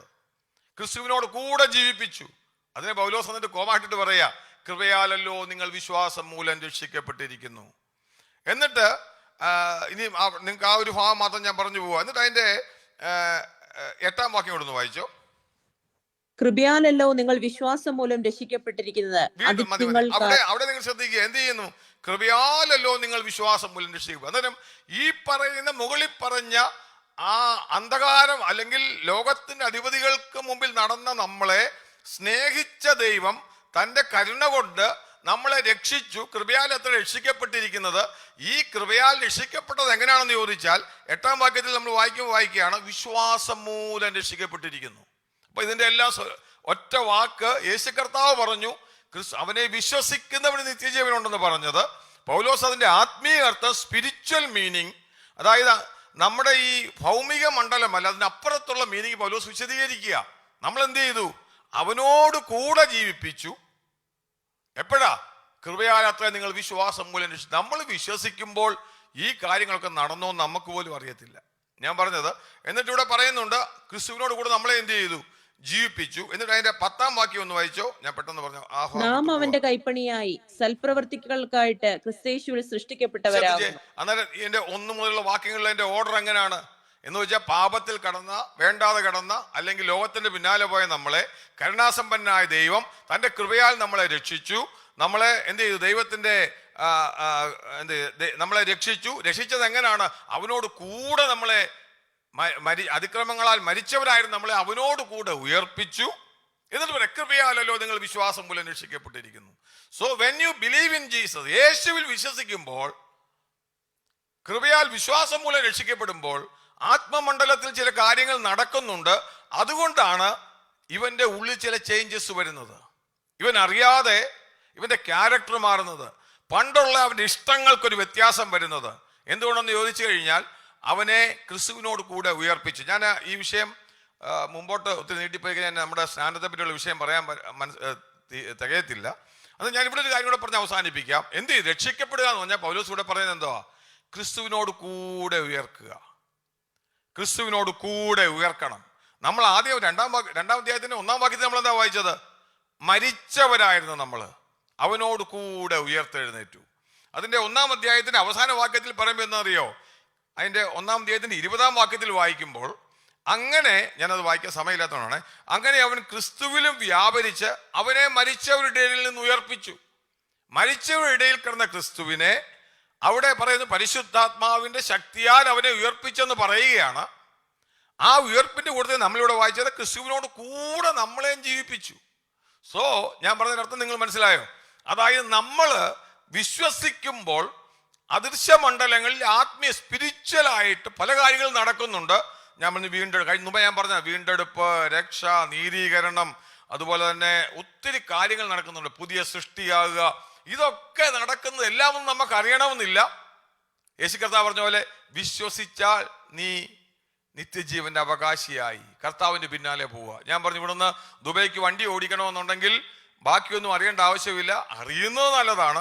പൗലോസ് ഇവിടെ പറയുക. ഇനി ഇവിടെ ഞാൻ വന്ന് പറഞ്ഞിട്ട് എൻ്റെ വിഷയം പെട്ടെന്ന് സ്ഥാനത്തിലേക്ക് ഞാൻ കൊണ്ടുവരാം. ഒരു 10-15 മിനിറ്റ് മുമ്പോട്ട് പോയാൽ ക്ഷമിക്കുക, ഞാൻ ആ വിഷയം ഒന്ന് പറഞ്ഞ് തീർക്കാൻ വേണ്ടിയാണ്. റോമാലേഖനം 6-ാം അധ്യായത്തിലേക്ക് കടന്നു വരുമ്പോൾ ഞാനിപ്പം ഇതുവരെ ഞാൻ പറഞ്ഞുകൊണ്ടിരിക്കുന്ന വിഷയം നിങ്ങൾക്ക് മനസ്സിലായെന്ന് വിശ്വസിക്കുകയാണ്. ഞാൻ ഇത്രയും പറഞ്ഞ കാര്യങ്ങൾ ഒന്ന് ക്രമീകരിച്ച് പറയാം. യേശു കർത്താവ് വിശ്വസിക്കുന്നവൻ നിത്യജീവൻ അവകാശിയാകുമെന്ന് ഒരൊറ്റ വാക്കിൽ പറഞ്ഞപ്പോൾ അപ്പോസ്തലനായ പൗലോസ് അതിൻ്റെ വിശദീകരണം നൽകുകയാണ്. പാപത്തിൽ കിടന്ന നമ്മൾ ലോകത്തിൻ്റെ പിന്നാലെ പോയ നമ്മൾ അനുസരണക്കേടിന്റെ മക്കളിൽ വ്യാപരിക്കുന്ന ആത്മാവിന് അധിപതിയായിരുന്നു നമ്മളെ യേശു കർത്താവ് കൃപയാൽ രക്ഷിച്ചു. ആ രക്ഷിക്കാനുള്ള കാരണം കൃപയാൽ വിശ്വാസം മൂലം നമ്മൾ യേശുവിൽ വിശ്വസിച്ചപ്പോൾ, സുവിശേഷം കേട്ട ക്രിസ്തുവിനെ അംഗീകരിച്ചപ്പോൾ നമ്മൾ അറിയാതെ നമ്മുടെ ജീവിതത്തിന്റെ മണ്ഡലങ്ങളിൽ ഒരു മാറ്റമുണ്ടായി. ആ മാറ്റമെന്ന് പറയുന്നത് ക്രിസ്തുവിനോട് കൂടെ ചേർത്ത് നമ്മളെ ഉയർത്തെഴുന്നേൽപ്പിച്ചു. മരിച്ചു കിടന്ന് നമ്മളെ ക്രിസ്തുവിനോട് കൂടെ ഉയർപ്പിച്ചു എന്നുള്ളതാണ് പൗലോസ് പറഞ്ഞു വരുന്നത്. ഇനി ഇതിന്റെ വിശദീകരണമാണ് റോമാലേഖനത്തിലേക്ക് വരുമ്പോൾ ആ വാക്യം കൂടെ നമുക്ക് വായിക്കാം. റോമൻസ് ചാപ്റ്റർ 6, റോമാലേഖനം 6-ാം അധ്യായത്തിൽ അവിടെ ഒരു സ്നാനം പറയുന്നുണ്ട്. ഞാൻ എപ്പോഴും പറഞ്ഞു, സ്നാനമെന്ന് കാണുമ്പോൾ എല്ലാം ജലസ്നാനമാണെന്ന് ചിന്തിക്കരുത്. പക്ഷേ അത് ജലസ്നാനത്തെ സൂചിപ്പിക്കുന്നതും കൂടാണ്. അതുകൊണ്ടാണ് ഞാൻ 6-ാം അധ്യായം, ഈ 6-ാം അധ്യായം വരുമ്പോൾ 5-ാം അധ്യായത്തിന്റെ കണ്ടിന്യൂഷനാ. 5-ന്റെ 1 തുടങ്ങുന്ന വിശ്വാസത്താൽ നീതീകരിക്കപ്പെട്ടിട്ട് നമുക്ക് ദൈവത്തോട് സമാധാനമുണ്ട്. ആ വിശ്വാസത്താൽ നീതീകരിക്കപ്പെട്ട ഒരു വ്യക്തിയുടെ ജീവിതത്തിൽ ആത്മമണ്ഡലത്തിൽ നടന്ന കാര്യങ്ങളാണ് പൗലോസ് 6-ാം അധ്യായത്തിൽ വിശദീകരിക്കുന്നത്. അതിന്റെ 3-ാം വാക്യം, അതിന്റെ സമയമില്ലാത്തതുകൊണ്ട് പെട്ടെന്ന് നമുക്ക് വായിച്ചു പോകാം. അതിന്റെ 3 മുതലുള്ള വാക്യങ്ങൾ, 6-ന്റെ 3 മുതലുള്ള വാക്യങ്ങൾ പെട്ടെന്ന് താഴോട്ട് ഒന്ന് വായിച്ചാൽ പെട്ടെന്ന് പറഞ്ഞു പോകോളാം. അല്ല, യേശുവിനോട് ചേരുവാൻ സ്നാനമേറ്റവരായ നാം എല്ലാവരും അവന്റെ മരണത്തിൽ പങ്കാളികളാകുവാൻ സ്നാനമേറ്റിരിക്കുന്നുവെന്ന് നിങ്ങൾ അറിയുന്നില്ലയോ? ശ്രദ്ധിക്കുക, ഇവിടെ വീണ്ടും പൗലോസ് ഒരു സ്നാനം പറയുകയാണ്. ഞാൻ നേരത്തെ പറഞ്ഞ നിങ്ങൾ ഇത് എല്ലാം കൂടെ ശ്രദ്ധിക്കണം എന്ന് പറഞ്ഞു കഴിഞ്ഞാൽ, യേശു കർത്താവ് പറഞ്ഞ വിശ്വസിക്കുമ്പോൾ ഒരുവൻ ദൈവമകനായി തീരുന്നതും, അതുപോലെ തന്നെ യഹൂദനോ യവനനോ ദാസനോ സ്വതന്ത്രനോ എല്ലാവരെയും പരിശുദ്ധാത്മാവ് സഭയാം ശരീരത്തോട് ചേർക്കുന്ന സ്നാനവും, യേശു ക്രിസ്തുവിനോട് മരിച്ചടക്കപ്പെട്ട് ഉയർത്തെഴുന്നേറ്റെന്ന് പറയുന്ന വിശ്വസിക്കുമ്പോൾ നടക്കുന്നു പറയുന്ന കാര്യവും, ഈ പറയുന്ന കാര്യങ്ങളെല്ലാം ഒരുവൻ രക്ഷിക്കപ്പെടുമ്പോൾ നടക്കുന്ന സംഭവമാണ്. അതായത് നമ്മൾ അറിയുന്നില്ലെങ്കിലും, ഞാൻ പറഞ്ഞ പോലെ വണ്ടിയുടെ ക്ലച്ചിൽ അങ്ങോട്ട് ചവിട്ടുമ്പോൾ വണ്ടി പോവുക, എനിക്കൊന്നും അറിയത്തില്ല. ഒരു വണ്ടിയുടെ സ്റ്റാർട്ടാക്കിയിട്ട് ചവിട്ടുമ്പോൾ ഞാൻ ദുബൈക്ക് പോവുക എന്ന് പറയുന്നു, അത്രയും മാത്രമേ ഉള്ളൂ വിഷയം. അതിന്റെ പിമ്പിൽ നടക്കുന്ന കാര്യങ്ങളാണ് പൗലോസ് വിശദീകരിച്ചത്. ആത്മമണ്ഡലത്തിൽ നടക്കുന്ന കാര്യങ്ങൾ, മരിച്ചടക്കപ്പെട്ട് ഉയർത്തെഴുന്നേറ്റു, അതിനെ താൻ ഒരു സ്നാനത്തോട് ഉപമിച്ചു. അതുകൊണ്ടാണ് പരിശുദ്ധാത്മാവ് ഒരു വ്യക്തിയെ സ്നാനപ്പെടുത്തുന്നുവെന്ന് 1 കൊരിന്ത്യർ 12:13 നമ്മൾ വായിച്ചത്. അതിന്റെ വിശദീകരണമാണ് 5-ാം അധ്യായം, നമ്മൾ റോമാലേഖനം 5-ാം അധ്യായത്തിൽ വിശ്വാസത്താൽ നീതീകരിക്കപ്പെടുന്ന വ്യക്തിയെ 6-ാം അധ്യായത്തിൽ നമ്മൾ വായിക്കുമ്പോൾ അവൻ എന്ത് ചെയ്തു? ക്രിസ്തുവിനോട് കൂടെ സ്നാനമേൽക്കുവാൻ നമ്മൾ അവനോടുകൂടെ മരിച്ച് അവനോടുകൂടി അടക്കപ്പെട്ട് അവനോടുകൂടി ഉയർത്തെഴുന്നേൽക്കുന്ന കാര്യമാണ് താഴോട്ട് വായിക്കുന്നത്. ഇനി ഒന്ന് വായിച്ചോ സിസ്റ്ററെ. എല്ലാവരും അവന്റെ മരണത്തിൽ പങ്കാളികളാകുവാൻ സ്നാനമേറ്റിരിക്കുന്നുവെന്ന് നിങ്ങൾ അറിയുന്നില്ലയോ? അങ്ങനെ നാം അവന്റെ മരണത്തിൽ പങ്കാളികളായി തീർന്ന സ്നാനത്താൽ അവനോടുകൂടെ കുഴിച്ചിടപ്പെട്ടു. ക്രിസ്തു മരിച്ചിട്ട് പിതാവിന്റെ മഹിമയാൽ ജീവിച്ചെഴുന്നേറ്റതുപോലെ നാമും ജീവന്റെ പുതുക്കത്തിൽ നടക്കേണ്ടതിന് തന്നെ. മതി ഇത്ര നിങ്ങൾക്ക് മനസ്സിലായില്ല. എന്നാൽ ഇവിടെ ഒരു സ്നാനം നമ്മളെങ്ങനെ ക്രിസ്തുവിനോട് കൂടെ ചേർന്ന് നമ്മൾ അവന്റെ മരണത്തിനും അടക്കത്തിനും ഉയർത്തെഴുന്നേൽപ്പിനും ഐഡന്റിഫൈ ചെയ്യപ്പെടുക. ഇത് നടക്കുന്നത് വിശ്വസിക്കുമ്പോൾ നമ്മുടെ ജീവിതത്തിൽ നടക്കുന്ന ഒരു കാര്യമാണ്. യേശു കർത്താവ് സ്നാനത്തെ പറ്റി പറയുമ്പോൾ, ഇനി ഞാൻ ആ വിഷയത്തിലേക്ക് കടന്നു വരാം. സ്നാനത്തിലെ പറ്റി പറയുമ്പോൾ നിങ്ങൾ വിശ്വസിക്കുന്നവരെ എന്ത് ചെയ്യണം? സ്നാനപ്പെടുത്തണം. നിങ്ങൾക്ക് സമയമില്ലാത്തതുകൊണ്ട് ഞാൻ പറയുന്നില്ല, നമ്മൾ വായിച്ചാൽ മതി. മർക്കോസിന്റെ സുവിശേഷം 16-ാം അധ്യായത്തിന്റെ 15-ഉം 16-ഉം വാക്യങ്ങളൊക്കെ വായിച്ചാൽ വിശ്വസിക്കുകയും സ്നാനമേൽക്കുകയും ചെയ്യുന്നവൻ രക്ഷിക്കപ്പെടുമെന്ന് പറയുന്നുണ്ട്. അതുപോലെ തന്നെ നമ്മൾ മത്തായി സുവിശേഷം അവസാനത്തെ അധ്യായത്തിന്റെ അവസാനത്തെ വാക്യങ്ങൾ വായിക്കുമ്പോൾ നമ്മൾ പറഞ്ഞ പോലെ തന്നെ വിശ്വസിക്കുന്നവരെ പിതാവിന്റെയും പുത്രന്റെയും പരിശുദ്ധാത്മാവിന്റെയും നാമത്തിൽ സ്നാനം കഴിക്കണമെന്ന് പറയുന്നു. അതായത് ഒരുവൻ വിശ്വസിക്കുമ്പോൾ അവന്റെ ആത്മമണ്ഡലത്തിൽ അവൻ ക്രിസ്തുവിനോടുകൂടെ മരിച്ചടക്കപ്പെട്ട് ഉയർത്തെഴുന്നേറ്റു. ആ വിഷയത്തെ നമ്മൾ പരസ്യമായിട്ട് ലോകത്തിന്റെ മുമ്പിൽ കാണിക്കുന്നതാണ് നമ്മുടെ സ്നാനം എന്ന് പറയുന്നത്. ഞാൻ പറയുന്നത് നിങ്ങൾക്ക് എത്ര പേർക്ക് മനസ്സിലാവുന്നുണ്ട്? അതായത് ഞാൻ പറഞ്ഞ ഇച്ചിലൂടെ വിശദീകരിച്ചത് പറയുകയാണ്, നമുക്ക് കൺഫ്യൂഷൻ ഉണ്ടാകല്. അതായത് യേശു കർത്താവ് വിശ്വസിക്കുന്നവരെ സ്നാനം കഴിക്കണം, അത് പിതാവിന്റെയും പുത്രന്റെയും പരിശുദ്ധാത്മാവിന്റെയും നാമത്തിൽ. അതായത് ഒരുവൻ രക്ഷിക്കപ്പെടുവാനല്ല, പല ചിലർ ചിന്തിക്കുന്ന പോലെ ഞാൻ സ്നാനപ്പെടുമ്പോഴാണ് ഞാൻ ദൈവമകനാകുന്ന. അല്ലല്ല, ഒരുവൻ സ്നാനപ്പെടുന്നത് അവൻ വിശ്വസിച്ചതിന്റെ പരസ്യ പ്രഖ്യാപനമാണ് സ്നാനം എന്ന് പറയുന്നത്. വിശ്വസിക്കുമ്പോൾ അവന്റെ ആത്മമണ്ഡലത്തിൽ അവൻ ക്രിസ്തുവിനോടുകൂടെ ചേർക്കപ്പെട്ട് മരിച്ചടക്കപ്പെട്ട് ഉയർത്തെഴുന്നേറ്റു എന്ന് പറയുന്നത് അവനും കാണത്തില്ല, ചുറ്റുപാടുമുള്ളവർക്കും കാണത്തില്ല. എന്നാൽ ലോകത്തിന്റെ മുമ്പിൽ ഒരു പരസ്യമായിട്ട് പ്രഖ്യാപിക്കുകയാണ്, ഞാൻ ക്രിസ്തുവിൽ വിശ്വസിച്ച വ്യക്തിയാണെന്ന്.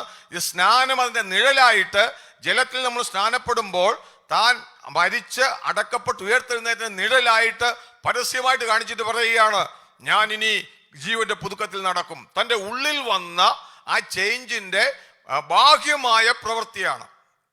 അത്രയും പറഞ്ഞ് ഞാൻ ആ വിഷയം വിടുകയാണ്. നിങ്ങൾക്ക് മനസ്സിലായി കാണുമെന്ന് ഞാൻ വിശ്വസിക്കുകയാണ്. ഇന്ന് രാത്രികാലം ഞാൻ പറയാം, ഈ സ്നാനം നമ്മള് ഈ അപ്പോസ്തല പ്രവൃത്തി മുഴുവൻ വായിക്കുമ്പോൾ അവിടെ എല്ലാം നമ്മൾ കാണും. ഞാൻ വാക്യങ്ങൾ ഒന്നും എടുക്കാൻ എനിക്ക് സമയമില്ല, മുമ്പോട്ട് പോകുന്നത് കണ്ടാണ്. അവിടെ ഒക്കെ പറയുന്നുണ്ട്. ഞാൻ കുറെ 2:38 വായിക്കുമ്പോൾ, അപ്പോസ്തല പ്രവൃത്തി 2:38 വായിക്കുമ്പോൾ മാനസാന്തരപ്പെട്ട് സുവിശേഷം കേട്ടവരെ അവിടെ സ്നാനപ്പെടുത്തി നമ്മൾ വായിക്കുന്നുണ്ട്. ശമരിയയിൽ 8-ാം അധ്യായത്തിൽ വായിക്കുമ്പോൾ 8:5 മുതൽ 12 വരെ ശമരിയയിൽ ദൈവരാജ്യവും ക്രിസ്തുവിന്റെ നാമവും സുവിശേഷിച്ചപ്പോൾ അവർ വിശ്വസിച്ചവരെ സ്നാനം കഴിപ്പിച്ചു. വളരെ സിമ്പിൾ. അവിടെ സ്നാനം എന്ന് പറയുന്നത് ഒരുവൻ യേശുവിന് വേണ്ടി തന്നെ ജീവൻ കൊടുത്ത് വിശ്വസിക്കുന്നവരെ, ഞാൻ പറഞ്ഞ തിയോളജി ഒന്നും പഠിപ്പിക്കേണ്ട ആവശ്യമില്ല, ഞാൻ ഇന്ന് രാത്രിക്കാലം അത് അറിയാൻ വേണ്ടി പറഞ്ഞതാ. ഞാൻ നിങ്ങൾക്ക് പറയുന്നത് മനസ്സിലാവുന്നുണ്ടല്ലോ. ദൈവത്തിന്റെ വചനം പറയുന്നത് ഒരു ടൈം ഗ്യാപ്പും ഇല്ലായിരുന്നു. ഇവരൊക്കെ എന്ത് ചെയ്തു? വിശ്വസിച്ചപ്പോൾ അപ്പോൾ തന്നെ സ്നാനപ്പെടുത്തി. 36 അതിന്റെ 8-ാം അധ്യായത്തിന് 36 മുതൽ 38 വരെ വായിക്കുമ്പോൾ ഷണ്ണന്റെ ചരിത്രം നമുക്കറിയാം. നിങ്ങൾ സ്നാനപ്പെടുന്നവർ നമ്മളിവിടെ പറഞ്ഞിട്ടുള്ള പലപ്പോഴും ഒക്കെ, അതുകൊണ്ട് ഞാൻ എടുക്കുന്നില്ല. നിങ്ങൾ വായിച്ചാൽ മതി. അപ്പോസ്തല പ്രവൃത്തി 8-ാം അധ്യായത്തിന്റെ 36 മുതൽ 38 വരെയുള്ള വാക്യങ്ങൾ വായിക്കുമ്പോൾ യേശുക്രിസ്തുവിനെ കുറിച്ചുള്ള സുവിശേഷം കേട്ടപ്പോൾ ഈ ഷണ്ണൻ എന്ത് ചെയ്തു? വിശ്വസിച്ചു. പൂർണ്ണ ഹൃദയത്തോടെ വിശ്വസിക്കുന്നുവെങ്കിൽ ആകാം. അപ്പോൾ അവൻ വിശ്വസിച്ചതിന്റെ നിഴലായിട്ട് ആ വിശ്വസിച്ച കാര്യത്തിനെ പൊരുളാക്കി, ഇതാ വെള്ളം എനിക്ക് സ്നാനപ്പെടുന്നതിന് എന്ത് വിഷയം? അതായത് തൻ്റെ ജീവിതത്തിൽ വന്ന ചേഞ്ചിനെ പരസ്യമായി കാണിക്കുന്ന ഒരു വിഷയമാണ്. പൗലോസിന്റെ ചരിത്രത്തിൽ മാത്രം, വചനത്തിൽ നമ്മൾ വായിക്കുമ്പോൾ പൗലോസിന്റെ ജീവിതത്തിൽ മാത്രമാണ് അവന്റെ ജീവിതത്തിൽ ദൈവികമായ ഇടപെടൽ ഉണ്ടായതിനു ശേഷം 3 ദിവസം താമസിച്ചത്. ബാക്കി ലുദിയയുടെ ചരിത്രം അന്ന് രാത്രിയിൽ തന്നെ അവർ സ്നാനപ്പെട്ടു. അത് 16 അപ്പോസ്തല പ്രവൃത്തി 16, 14, 15. അതുപോലെ പ്രവൃത്തിയുടെ പുസ്തകം 16, 32, 33 വായിക്കുമ്പോൾ കാരാഗ്രഹ പ്രമാണി അന്ന് തന്നെ നമ്മൾ വായിക്കുന്നുണ്ട്. അപ്പോൾ തന്നെ രാത്രി അവർ സ്നാനപ്പെടുന്നത് കാണുന്നുണ്ട്. അപ്പോസ്തല പ്രവൃത്തി 18:8 വായിക്കുമ്പോൾ പള്ളിപ്രമാണിയായ ക്രിസ്പോസിന്റെ ചരിത്രം വായിക്കുന്നുണ്ട്. അവിടെയും കേട്ട എല്ലാവരും വിശ്വസിച്ചു, അവർ സ്നാനപ്പെട്ടു. ഞാൻ ഈ പറഞ്ഞത്, സ്നാനമെന്ന് പറയുന്നത് നമ്മുടെ അകത്തു നടന്ന ദൈവാത്മ പ്രവർത്തനത്തിന്റെ ചേഞ്ചിന്റെ പുറമേയുള്ള ഒരു പ്രകടനമാണ്, അല്ലെങ്കിൽ പുറമേയുള്ള ഒരു ടെസ്റ്റിമണിയാണ്. പ്രത്യേകം ഞാൻ ദൈവത്തെ ഓർത്ത് സ്തുതിക്കുന്നു. നമ്മുടെ പ്രിയ ഗ്രീഷ്മ സിസ്റ്ററും ബീന സിസ്റ്ററിനെ ഓർത്ത് ഞാൻ ദൈവത്തെ സ്തുതിക്കുന്നു. എനിക്ക് 2 പേരുടെയും കാര്യം വ്യക്തമായിട്ട് അറിയാം. ഞാൻ അവരെ പറ്റി 2 വാക്ക് ഞാനൊന്ന് സാക്ഷ്യം പറയട്ടെ. അവരെ പറ്റി ഞാൻ ആക്ച്വലി പ്രത്യേക ഗ്രീഷ്മ സിസ്റ്റർ ആണെങ്കിൽ നമ്മുടെ കൂട്ടത്തിൽ കടന്നു വരാൻ തുടങ്ങി. വചനം നല്ലതുപോലെ പ്രിയമകൾ പഠിക്കുവാൻ ആഗ്രഹിക്കുകയും ചോദ്യങ്ങളും സംശയങ്ങളും ഒക്കെ ചോദിക്കുകയും ചെയ്യും. സ്നാനപ്പെടുന്ന കാര്യം ഇങ്ങോട്ട് പറഞ്ഞു. എന്നാൽ ഞാൻ നാളുകളായിട്ട് പ്രിയമകളെ ഹോൾഡ് ചെയ്തുകൊണ്ടിരിക്കുകയാണ്. സ്നാനപ്പെടാൻ ഇപ്പം പറ്റത്തില്ല, വചനം പഠിക്കണമൊക്കെ പറഞ്ഞ് അവസാനം പറഞ്ഞു, അങ്കിളെ എനിക്ക് സ്നാനപ്പെട്ടേ മതിയാവുള്ളൂ എന്ന് എന്നോട് അവസാനം നിവൃത്തിയില്ല. അല്ലെ പിന്നെ എന്നെ, ഞാൻ രസത്തിന് പറയാ, അല്ലെ അവസാനം എന്നെ അടിക്കുന്ന നില വരെ എത്തി. എനിക്ക് എന്തുകൊണ്ട് സ്നാനപ്പെടുന്നില്ല? പൗലോ ഇവിടെ ചോദിച്ച പോലെ, വചനം പറയുന്നത് പോലെ എന്നെ എന്തുകൊണ്ട് സ്നാനപ്പെടുത്തുന്നില്ല? ഞാൻ യേശുവിൽ വിശ്വസിക്കാന്ന് പറയുന്ന നിലയിലേക്ക് വരെ എത്തി. ഞാൻ പറഞ്ഞതിൻ്റെ അർത്ഥം എന്താണെന്ന് ചോദിച്ചു കഴിഞ്ഞാൽ, എനിക്ക് വളരെ സന്തോഷമുണ്ട്. ഈ ഷണ്ണനൊക്കെ ചോദിച്ച പോലെ, ഇതാ വെള്ളം ഇവിടെ സ്നാനപ്പെടുന്നതിന് വിരോധമെന്ന് ചോദിക്കുന്നത് പോലെ. അതുപോലെ ബീനാസിനെ ഓർത്ത് ഞാൻ ദൈവത്തെ സ്തുതിക്കുന്നു. നാളുകളായി പ്രിയമകൾ നമ്മുടെ കൂട്ടത്തിലുണ്ട്. ഈ സ്നാനത്തിന്റെ കാര്യം പറഞ്ഞപ്പോൾ പ്രിയമകൾക്കും വചനം നല്ലവണ്ണം അറിയാം. അവരുടെ ജീവിതത്തിലുള്ള ചേഞ്ചസ് പ്രിയ മക്കളോട് സംസാരിക്കുമ്പോൾ നമുക്ക് അറിയാൻ പറ്റും. അതിനായിട്ട് ഞാൻ ദൈവത്തെ സ്തുതിക്കുന്നു. നാളെ രാവിലെ അവര് ദൈവസന്നിധിയിൽ വന്ന് തങ്ങള് ജലത്തിൽ മുങ്ങി എഴുന്നേൽക്കുമ്പോൾ അവർ പരസ്യമായിട്ട് മറ്റുള്ളവർ പ്രഖ്യാപിക്കുകയാണ്, കഴിഞ്ഞ നാളുകളിൽ വചനം കേട്ട് ഞാൻ യേശുവിൽ വിശ്വസിച്ചവരാണ്. ഞാൻ ആ കർത്താവിൻ്റെ കൽപ്പനയാണ് അനുസരിക്കുന്നത്. ഇനി ഞാൻ കർത്താവിനോട് ചേർന്ന് ജീവിക്കുവാൻ എൻ്റെ ഹൃദയത്തിലെ തീരുമാനം ഞാൻ പരസ്യമായിട്ട് പ്രഖ്യാപിക്കുകയാണ്. ഇതിനകത്ത് ഒത്തിരി ആത്മീയ മർമ്മങ്ങൾ അടങ്ങിയിട്ടുണ്ട്. ഞാനത് പറഞ്ഞ പോലെ എനിക്ക് നിരാത്രിക്കാലം അതിന് സമയമില്ലെങ്കിൽ പെട്ടെന്ന് ചില കാര്യം കൂടെ പറഞ്ഞ് ഞാൻ പോവുകയാണ്. ഇതുപോലെ സംശയങ്ങളുള്ള ചോദ്യങ്ങളുണ്ട്. ഞാനത് നേരത്തെ ക്ലാസ്സുകളിലൊക്കെ ഞാൻ എടുത്തിട്ടുണ്ട്. ഞാൻ ചർച്ചിൻ്റെ ഗ്രൂപ്പിൽ ആ 2 മെസ്സേജ് ഞാൻ ഇട്ടിട്ടുണ്ടായിരുന്നു. ഞാൻ വിചാരിക്കുന്നു ബീനാ സിസ്റ്റർ വരെ കേട്ട് കാണുമെന്ന്. എന്തുകൊണ്ട് കുഞ്ഞുങ്ങളെ സ്നാനപ്പെടുത്തുന്നതല്ല, എന്താണ് വചനപ്രകാരമുള്ള സ്നാനം? അത് നമ്മൾ അപ്പോസ്തല പ്രവൃത്തി 8-ാം അധ്യായത്തിൽ വായിച്ച ഷണ്ണൻ്റെ ചരിത്രത്തിൽ നമ്മൾ വായിക്കുന്നുണ്ട്. പിന്നെ അതുപോലെ തന്നെ ശിശു സ്നാനം എന്തുകൊണ്ടാണ് വചനവിരുദ്ധമാകുന്നത്? പിന്നെ അടുത്ത ചോദ്യം, ക്രൂശിലെ കള്ളൻ എന്തുകൊണ്ട് സ്നാനപ്പെട്ടില്ല? എങ്ങനെയൊക്കെ ചോദ്യങ്ങൾ ചോദിക്കുന്നു. അതൊക്കെ ഞാൻ എക്സ്പ്ലനേഷൻ അതിനകത്ത് കൊടുത്തിട്ടുണ്ട്. ഞാൻ ഇന്ന് രാത്രികാലം പറയാം, ഒന്നുകൂടെ ഞാൻ പറയാം. ഈ കർത്താവ് ജലത്തിലുള്ള സ്നാനം എന്ന് പറയുന്നത് അതിൻ്റെ ഒരു കാര്യം ശ്രദ്ധിക്കണം. അതിന് പ്രാധാന്യം കൂടുതൽ ഉണ്ടാക്കുന്ന ചില കൂട്ടരുണ്ട്, അതിന് പ്രാധാന്യം ഇല്ലെന്ന് പറയുന്ന ഒരു കൂട്ടരുണ്ട്. അത് വിശ്വസിച്ചപ്പോൾ രക്ഷിക്കപ്പെട്ടു, ഇനി സ്നാനപ്പെട്ടില്ലെങ്കിലും കുഴപ്പമില്ല, അങ്ങനെ പറയുന്ന ഒരു കൂട്ടരുണ്ട്. വേറൊരു കൂട്ടരുണ്ട്, അത് സ്നാനപ്പെടുമ്പോൾ മാത്രമേ രക്ഷിക്കപ്പെടത്തുള്ളൂ എന്ന് പറയുന്ന ഒരു കൂട്ടരുണ്ട്. ദൈവത്തിന്റെ വചനം പറയുന്ന ഒരു വിശ്വസിച്ചാൽ അവന്റെ വിശ്വാസം ദൈവസന്നിധി ഉറപ്പുള്ളതാണെങ്കിൽ അവന്റെ ഉള്ളിൽ ഒരു തീരുമാനം കാണും, തനിക്ക് എത്രയും പെട്ടെന്ന് കർത്താവിന്റെ കൽപ്പന അനുസരിക്കണമെന്ന്. ഞാൻ ഒരു കാര്യം പറയാം, ഈ സ്നാന ശുശ്രൂഷയുടെ മാർമികമായ അവസ്ഥ എന്ന് പറയുന്നത്, ഒന്ന്, ഇത് ഒരു ഒബീഡിയൻസാ. യേശു കർത്താവിന്റെ കൽപ്പനയെ അനുസരിക്കുകയാണ് നമ്മൾ ഈ ശുശ്രൂഷ ചെയ്യുമ്പോൾ. പ്രത്യേക പ്രിയ വീണ സിസ്റ്ററിനോടും ഗ്രീഷ്മ സിസ്റ്ററിനോടും ഞാൻ പറയട്ടെ, നിങ്ങളുടെ ഒബീഡിയൻസിനെ മാനിക്കുന്ന ഒരു ദൈവമുണ്ട്. ഗോഡ് മാറ്റേഴ്സ് അവർ ഒബീഡിയൻസ്.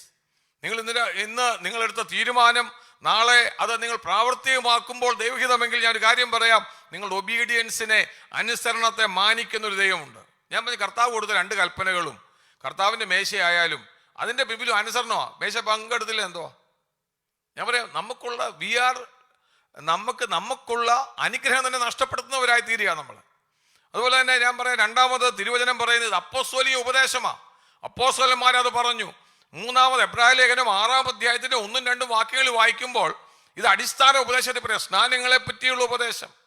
അതുപോലെ തന്നെ നമ്മളിപ്പോൾ പറഞ്ഞതുപോലെ സ്നാനം എന്ന് പറയുന്നത് വീണ്ടും ജനനത്തിന്റെ സിമ്പലാണ്, അല്ലെങ്കിൽ ഓബ്ജക്ട് ലെസ്സനാണ്, അതിന്റെ അടയാളമാണ്. ഞാൻ കർത്താവിൽ വിശ്വസിച്ചു, ഞാൻ യേശു കർത്താവിനോട് കൂടെ മരിച്ചടക്കപ്പെട്ട് ഉയർത്തെഴുന്നേറ്റ തെളിവാണ് ഞാൻ പരസ്യമായിട്ട് കാണിക്കുന്നത്. ഇനിയും യേശു കർത്താവ് നമ്മൾ വചനത്തിൽ വായിക്കുമ്പോൾ ഒരു 5-10 മിനിറ്റ് ഞാൻ എടുക്കുക. നമുക്കറിയാം യേശു കർത്താവിന് സ്നാനപ്പെടേണ്ട ആവശ്യമില്ലായിരുന്നു. പക്ഷേ നമ്മൾ വായിക്കുന്നത് ഈ കൽപ്പന യോഹന്നാൻ ഭൂമിയിൽ വന്നത് ദൈവിക നീതി നിവർത്തിക്കുവാനാണ്. അപ്പോൾ യേശു കർത്താവ് എന്ത് ചെയ്യുന്നറിയോ, താൻ സ്നാനപ്പെടാൻ വരുന്നുണ്ടപ്പോൾ യോഹന്നാൻ പറഞ്ഞു, നിന്റെ കയ്യാൽ എനിക്ക് സ്നാനപ്പെടാം എന്ന് പറഞ്ഞപ്പോൾ സകല നീതി നിവർത്തിക്കുക. ഇന്ന് രാത്രികാലം ഞാൻ പറയാം, പ്രിയ മക്കളോട് പറയാം, നിങ്ങൾ ഈ അനുസരണത്തിലേക്ക് വരുമ്പോൾ നിങ്ങൾ ദൈവിക നീതിയുടെ പൂർത്തീകരണം ചെയ്യുക. ആ മാനസാന്തര സ്നാനം യോഹന്നാനിൽ കൂടെ കൽപ്പിച്ചത് അത് ദൈവിക നീതിയായിരുന്നെങ്കിൽ ഇന്ന് രാത്രികാലം പറയാം, യേശു കർത്താവ് ശിഷ്യന്മാരോട് പറഞ്ഞതും നമ്മൾ അനുവർത്തിക്കുന്നതും ദൈവിക നീതിയുടെ ഭാഗം തന്നെയാണ്. നിങ്ങൾ അനുസരിക്കുമ്പോൾ you are fulfilling the righteousness of the God. ദൈവത്തിന്റെ നീതി നിങ്ങൾ നിവർത്തിക്കുകയാണ്. അതുപോലെ തന്നെ യേശു കർത്താവിന് വരുമ്പോൾ ദൈവത്തിന്റെ ആലോചനയെ പരീശന്മാരും ശാസ്ത്രിമാരും വ്യർത്ഥമാക്കിയെന്ന് വായിക്കുന്നുണ്ട്. എന്തുകൊണ്ടാണ്? അവർ ദൈവത്തിന്റെ കൽപ്പനയാണ് യോഹന്നാൻ വഴി കൊടുത്തത്, സ്നാനപ്പെടും, മാനസാന്തര സ്നാനം. എന്നാൽ പരീശന്മാരും ശാസ്ത്രിമാരും ദൈവത്തിന്റെ ആലോചനയെ വ്യർത്ഥമാക്കി കളഞ്ഞു. ഇന്ന് രാത്രികാലം ഞാൻ പറയാം, എന്റെ കേൾക്കുന്ന ആരെങ്കിലും ഈ സ്നാന ശുശ്രൂഷ എന്ന് പറയുന്നത് ദൈവത്തിന്റെ ആലോചനയാണ്, അത് ദൈവത്തിന്റെ നീതിയാണ്, അത് അടിസ്ഥാന ഉപദേശമാണ്, അപ്പോസ്തോലിക ഉപദേശമാണ്, ദൈവത്തിന്റെ കൽപ്പനയാണ്, അതിന്റെ ഒബീഡിയൻസ് ആണ്.